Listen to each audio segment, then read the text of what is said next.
Quand on passe Mika en France, on choisit le chemin le plus difficile.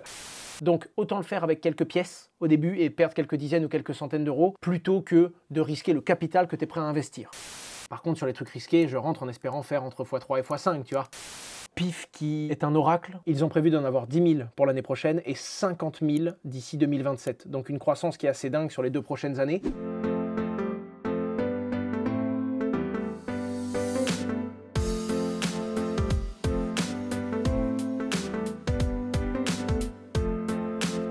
Que faire pour quelqu'un qui n'a aucune crypto et qui souhaite démarrer aujourd'hui? Ça vaut le coup ou pas du tout? Je pense réellement qu'investir ton temps, c'est la première chose que tu dois faire. Je pense aussi que c'est une très bonne chose à faire, car même si tu n'utilises pas de la crypto-monnaie, même si tu n'es pas prêt à investir, c'est intéressant de comprendre ce qui se passe. Ensuite, si tu veux investir, tu peux investir sur des stablecoins et essayer de générer des intérêts en prenant des risques minimes. Mais naturellement, ce que je recommande à un débutant, c'est d'y commencer tout doucement, de commencer par investir son temps. Si tu veux mettre de l'argent et que tu veux par exemple mettre 1000 euros, mets plutôt 100 euros par mois pendant 10 mois. Le plus important, c'est que tu découvres comment ça marche, la création de compte, ouvrir un wallet, le sécuriser, tes mots de passe, passer d'une blockchain à une autre pour faire circuler tes crypto-monnaies, tout ça c'est important. Et il y aura un petit peu de casse. Il y a des moments où tu vas acheter une crypto qui va se casser la figure, il y a des moments où tu vas mal sécuriser un compte et que tu vas peut-être te le faire vider. Donc autant le faire avec quelques pièces au début et perdre quelques dizaines ou quelques centaines d'euros plutôt que de risquer le capital que tu es prêt à investir. Quand tu maîtriseras et que tu seras à l'aise, là tu commenceras à mettre un petit peu plus et tu les mettras au bon endroit. Les amis, on arrive au petit moment sponsor où je vous parle de l'actualité de PIF Network. PIF qui est un oracle, je pense que vous connaissez tous Chainlink.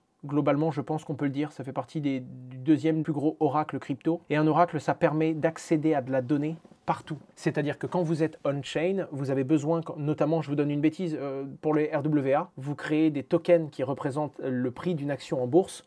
Vous avez besoin de sources fiables qui viennent vous garantir l'évolution du prix de Tesla dans la bourse traditionnelle. Eh bien, ils sont connectés à plus de 120 banques et organismes financiers et eux, leur job, en gros, c'est vraiment d'être un bridge entre les actifs financiers et la crypto. En tout cas, c'était leur première mission. C'est comme ça qu'ils se sont lancés et qu'ils ont démarré. Et là, ils viennent d'annoncer un nouvel objectif. Ils vont non seulement commencer à fournir des établissements de crédit parce qu'il y a de plus en plus de demandes pour des informations financières, mais en plus de ça, ils ont également l'objectif de créer un nouveau logiciel et de fil en aiguille, ils veulent concurrencer Bloomberg. Là, c'est un marché à 50 milliards, donc autant vous dire que c'est un marché suffisamment gros pour que leurs objectifs viennent de changer littéralement d'échelle et pour qu'on puisse imaginer des revenus qui sont croissants. Mais ils ont commencé leur introduction et ils ont surtout des chiffres qui explosent. Par exemple, ils ont actuellement 3000 cotations. Ils peuvent donner le prix de 3000 actifs financiers. Ils ont prévu d'en avoir 10 000 pour l'année prochaine et 50 000 d'ici 2027. Donc une croissance qui est assez dingue sur les 2 prochaines années. À voir s'ils vont être capables de suivre ces chiffres-là. Mais s'ils arrivent à donner 10 puis ensuite 50 000 cotations,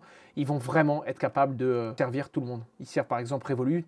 Et bon, il y a Jane Street, il y a des grands noms de la finance traditionnelle. Je ne vais pas vous mentir, je ne les connais pas tous non plus. Mais c'est quand même assez dingue. Et pour le coup, quand vous avez du token PIF Network, vous pouvez le staker. Et ils vont bientôt sortir un nouveau système qui est un système d'abonnement où on peut payer son service en euros et en dollars. De toute façon, ils parlent avec des banques, donc il n'y a pas que du PIF, mais on peut également payer son service en token PIF directement. Le truc qui est assez intéressant là-dessus, c'est qu'ils viennent de vraiment changer d'échelle. On l'a vu quand les États-Unis ont publié pour la première fois les chiffres de leur PIB, des chiffres qui sont des chiffres d'État très importants sur la blockchain.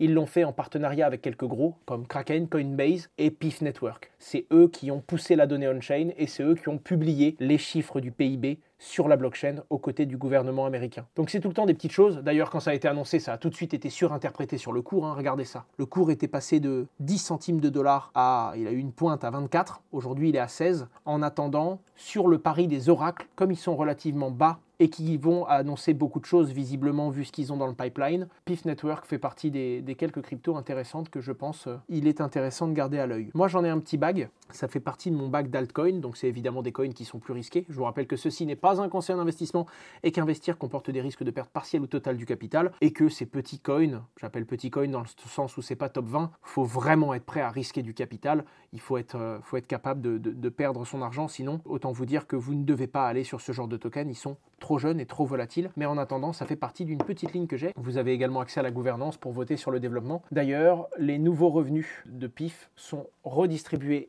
à la DAO et c'est elle qui en profite. T'as une date pour la vidéo RWA? Pas du tout, pas pour le moment. La réalité, c'est que je suis vraiment dans une phase où je suis sous pression niveau taf. On a beaucoup de travail. Et donc, naturellement, je dois prioriser l'entreprise et j'ai un petit peu de mal à tenir le rythme. J'essaye de faire une vidéo par semaine. Là, j'en fais plutôt une toutes les 10 jours. Tu délègues tout, fais pas genre. Si seulement je pouvais tout déléguer, mon ami, je dois passer quoi? 70 heures, peut-être 80 heures par semaine sur Meria. Le problème, en fait, quand tu es CEO, c'est que par défaut, même si tu arrives à bien déléguer, ton temps disponible, tu vas le mettre sur du développement, de la croissance, des idées. Si tu arrives à dégager du temps opérationnel, tu vas mettre du temps sur de la stratégie. Et le problème, c'est que là, on a, pour la première fois, on a 3 choses en même temps, c'est-à-dire qu'on a un intérêt qui vient du marché, il y a des volumes qui viennent de nos clients, il y a beaucoup plus d'onboarding, il y a beaucoup plus de nouveaux clients qui sont sur Meria depuis qu'on a simplifié le process d'onboarding. En plus de ça, là, on a beaucoup d'intégrations techniques qui arrivent dans les semaines et dans les mois qui arrivent. On a un nouveau produit qui est en développement qui devrait arriver d'ici Noël ou d'ici début d'année 2026. En parallèle de ça, on a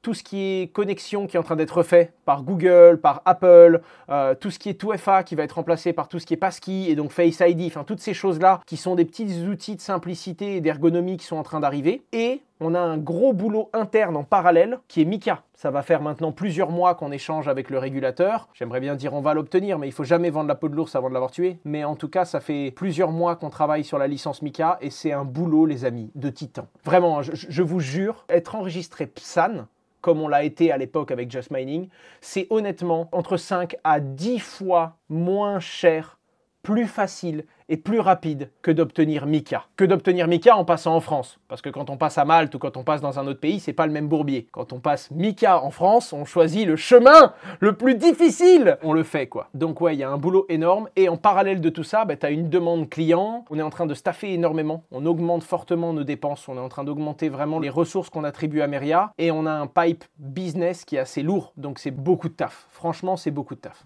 Salut Owen, quand tu prends un bag, quel est le pourcentage par rapport à tes autres invests? Ça dépend de la crypto. Soit c'est vraiment une top cap et tu vas le mettre dans ta Bitcoin Ether, c'est un équivalent, soit tu as tes positions stablecoin qui sont pas comparables, et ensuite j'ai soit c'est dans le top 10, top 15, soit c'est un altcoin entre guillemets des 2 premières pages CoinMarketCap, soit c'est un bet.